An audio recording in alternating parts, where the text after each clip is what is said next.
Welcome to the whiteboard. Now in football, patience used to be a virtue. The standard operating procedure was actually remarkably simple.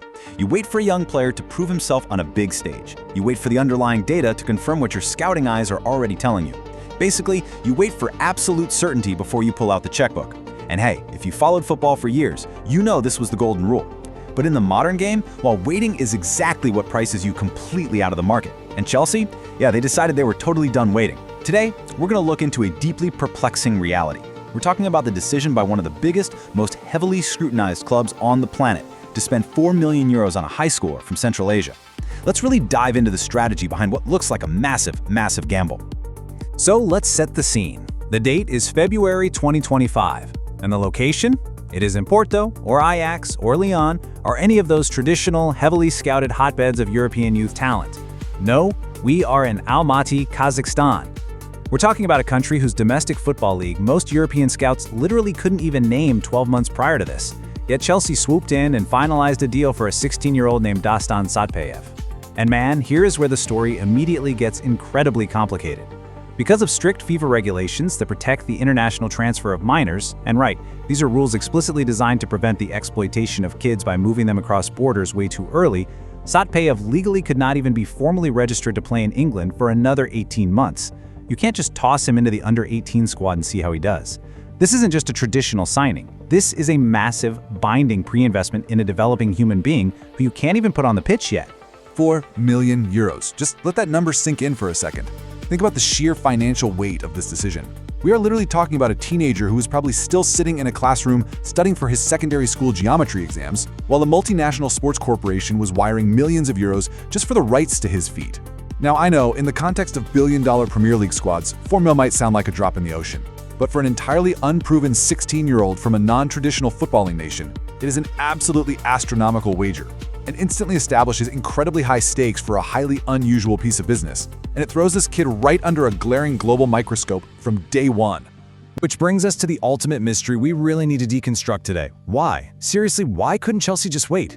Why commit 4 million euros to a player who might never even make it to London? Over that mandated 18-month waiting period, so much can happen. He could pick up a career-ending knee ligament injury. He could simply lose his form, which happens all the time with kids. Or he might just fail to develop physically the way the sports science projections mapped out. To answer why a club would take on that kind of immense risk, we have to understand exactly who it is that Chelsea actually bought.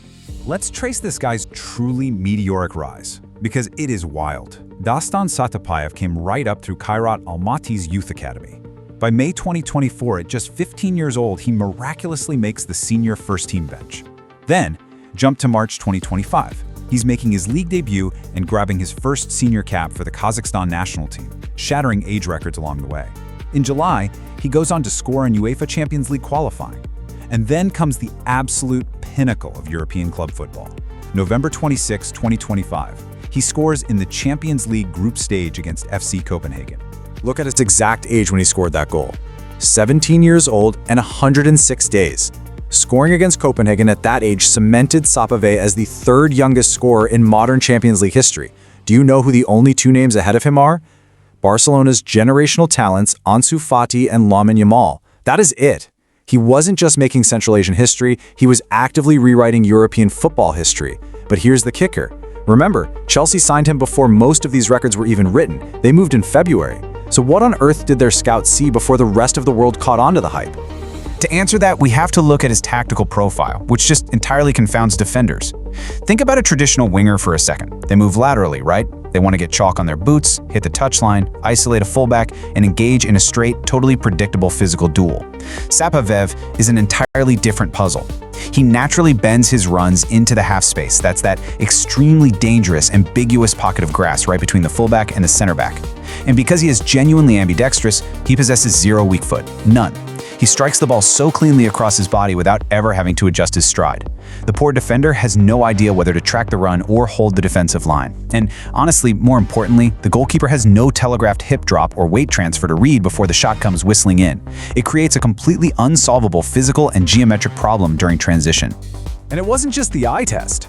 The underlying data fiercely supported exactly what the scouts were seeing. Look, gone are the days of a lone scout sitting in the pouring rain with a soggy notepad. Today, elite recruitment is driven by massive digital dashboards. And look at these staggering output metrics. Inside Kazakhstan's Freedom QJ League, he put up 27 goals and 10 assists as a 15-year-old. That's ridiculous. But even more crucially, when you look at his performances against European under-18 competition, he averaged 3.1 take-ons per 90 minutes with an 84% success rate. That put him at the absolute top of the efficiency tables across the entire continent. Chelsea's scouting machines were flashing red, flagging these wild anomalies long before his name ever hit the press. How this data actually translates to his physical weaponry out on the pitch is absolutely fascinating. Standing at 1.75 meters, he has this remarkably low center of gravity. He uses his upper body almost like a brace to just absorb heavy physical contact in tight zones, and then he simply spins right away from it. Because of this unique build, he refuses any neat categorization. He can play the central striker role, or he can operate just as effectively in the left or right channels. In fact, internally, Chelsea scouts weren't comparing his play style to Kylian Mbappe. They were comparing him to Sergio Aguero. Now, not the open space sprinter version of Aguero, but the compact, coiled version who made giant center backs deeply uncomfortable in the pocket. He turns what should be a physical size disadvantage into a supreme technical edge. Okay, but even knowing all of this, right? The impeccable data, the tactical versatility, the historic trajectory, we still have to pause and ask the fundamental question driving this entire acquisition. Why pull the trigger in February? Seriously, why not just wait for the summer window?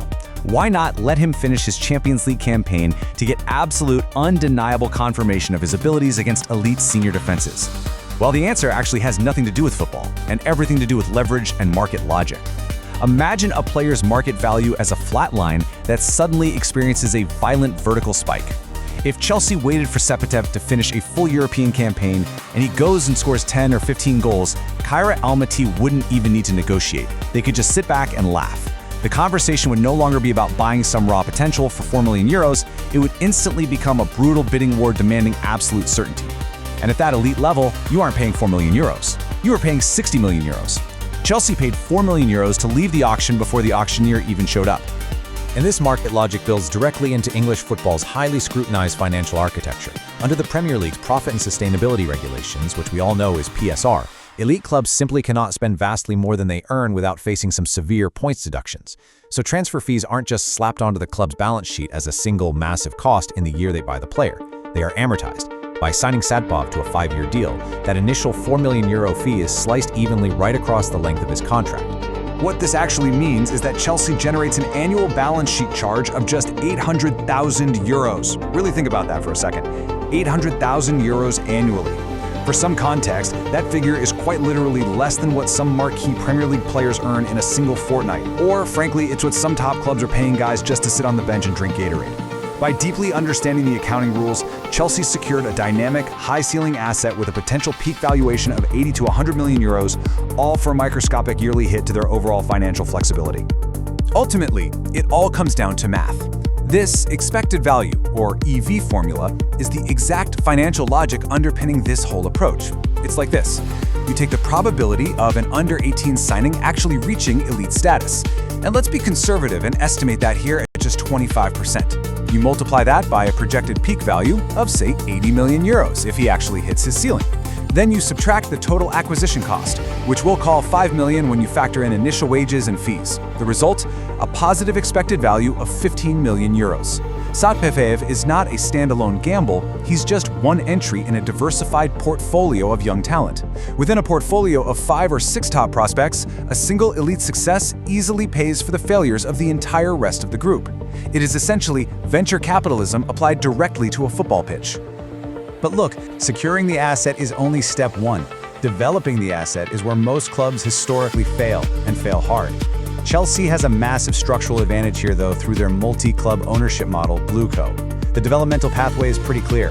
Satpaev starts at the Cobham training ground for his initial integration. Now, if he needs competitive minutes before he's truly ready for the grueling physical nature of the Premier League, they don't have to rely on a random, risky loan to some lower league side where the manager might get fired in a week. That removes the chaos of the traditional loan system entirely. Instead, they can send him to RC Strasbourg in France's League 1. That's a top 5 European league that is entirely controlled by the exact same ownership group, which guarantees complete tactical alignment before he ever eventually steps onto the pitch at Stamford Bridge. Yet, despite all this brilliant financial structuring and slick multi-club pathways, we absolutely must pivot sharply to the inherent risk of what we're talking about here. Look at this stark, isolated number, 70 to 80%. That is the historical failure rate for players acquired before the age of 18 who actually attempt to establish themselves as regular, consistent starters at elite European clubs. It's staggering. The history of the sport is absolutely littered with teenage wonderkids who peaked before their bodies or their minds were truly ready for the spotlight. So why do so many of these prodigies stumble? Well, researchers have identified a highly consistent failure taxonomy. First, you have physical transition. Youth players usually dominate because they are just faster or stronger than everyone else their age. But in the Premier League, that physical gap instantly vanishes, and the fundamentals demand incredibly fast mental processing. Second, you have cognitive overload. Elite senior football requires rapidly absorbing incredibly complex defensive and offensive structures, which can completely paralyze the young player's natural, free-flowing instincts. And third, maybe the toughest one, psychological isolation. Think about crossing continents, leaving home, and carrying the massive weight of an entire nation's footballing ambitions at just 16 years old. That alone can destroy a player's performance long before anything technically goes wrong with their feet. Knowing all this, how did Chelsea engineer human safety nets to address these known failure modes? Because they definitely didn't just leave it to chance. We are, after all, talking about a child moving completely across the world. First, to combat that psychological isolation, they actually relocated his mother, Medina, directly to London, completely preventing the emotional destabilization of losing his home anchor. Second, they formally hired Nigel James, who happens to be the father of Chelsea captain Reece James, to intimately oversee Satpaev's mental adaptation and professional lifestyle alignment. Third, they integrated him really early into head coach Xabi Alonso's tactical system, which massively accelerates his cognitive transition. And finally, they ensured that the Strasbourg loan option remained an active pressure release valve if he needed a stepping stone. Fast forward to July 28, 2026. Under the lights at Accor Stadium in Sydney, Australia, the preseason arrives. Satpaev doesn't just ease into his new environment tentatively, no, he starts the match. Against the Western Sydney Wanderers, with just 6 minutes on the clock, he receives a progressive pass, completely beats the fullback on the inside, and unleashes a sensational top corner strike. Unbelievable. In a city he'd never visited, in front of a massive crowd who barely even knew his name, he shatters the immediate uncertainty right then and there. Xabi Alonso even later praises his unique, instinctual ability to exploit the microscopic spaces between defensive lines. But let's balance that electric preseason optimism with some hard, undeniable realities. The elite potential is incredibly obvious, right? His speed, his striking versatility, his innate spatial awareness. However, the Premier League reality is a completely different beast entirely. His aerial duel success rate is currently sitting way down under 32%. Why is that fatal? Because physical, imposing English center backs will target that exact weakness ruthlessly on every single set piece and long ball, effectively trying to bully him completely out of the game. Furthermore, his aggressive pressing habits sometimes leave huge passing lanes wide open behind him. Those are flaws in positional discipline that elite European midfielders will exploit in an absolute heartbeat. Add to that the sheer, suffocating weight of expectation from the board, his home nation, and millions of fans. That is an immense, towering burden for a teenager to carry on his shoulders.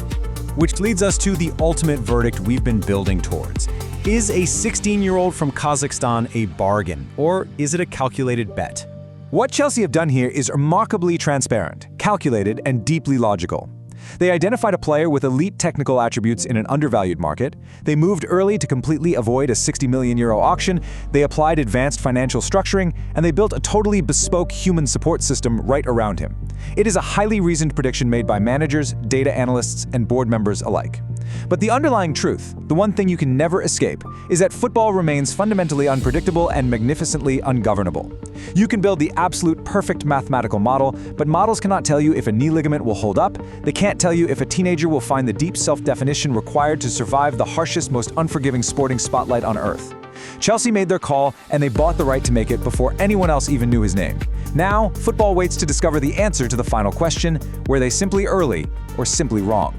Thank you for joining this session of The Whiteboard.